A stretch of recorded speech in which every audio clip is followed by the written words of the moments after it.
మనకి చించేస్తుందనే బ్రిటిష్ ప్రభుత్వాన్ని ఉత్తరం రాస్తే వారి ప్రాణాన్ని కాపాడడానికి అవకాశం ఉంటుందని కోరితే కూడా ఈ నా ప్రాణం పోయినా పర్వాలేదు కానీ విదేశీ తొత్తులకు నేను తల వంచి క్షమాపణ కోరనని చెప్పినటువంటి ఒక ధీరశాలి. అటువంటి అనేక మందికి యువతకు ఇన్స్పైర్ ద్వారా స్ఫూర్తి ప్రదాత కావడం వలన దేశానికి స్వతంత్రం రావడం జరిగింది. ఈ రోజుల్లో ఏది భగత్ సింగ్ గారి యొక్క ఆశయాలను యువత ముందుకు తీసుకెళ్ళాలని అవసరం ఉంది. ఆనాడు బ్రిటిష్ పరిపాలకుల నుంచి స్వతంత్రం వచ్చింది. ఈరోజు కొద్దిమంది అధికారం చేతిలో పెట్టుకొని దేశ సంపదను సహజ వనరులను కొల్లగొట్టి పేదవాడు మరింత పేదవాడవుతున్నాడు, ధనవంతుడు మరింత ధనవంతుడు అవుతున్నారు.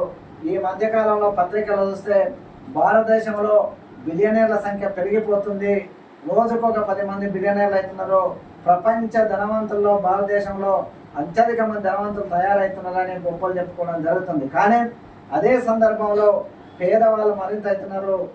ఏదైతే చదువుకున్నటువంటి వాళ్ళకు ఉపాధి అవకాశాలు లేవు, వైద్యం అందుబాటులో లేనటువంటి పరిస్థితి. ఒకవైపు పేదరికం పెరుగుతుంటే కొద్దిమంది చేతుల్లో దేశ సంపద మొత్తం కూడా కేంద్రీకృతం అవుతుంది. ప్రధానంగా దేశభక్తి పేరుతోన కేంద్రంలో అధికారం చెలాయిస్తున్నటువంటి నరేంద్ర మోడీ నాయకత్వంలోని బీజేపీ ప్రభుత్వం ఈ దేశ సంపదను ఒకరిద్దరు పౌరులకు దోషపెట్టి వాళ్ళు గొప్ప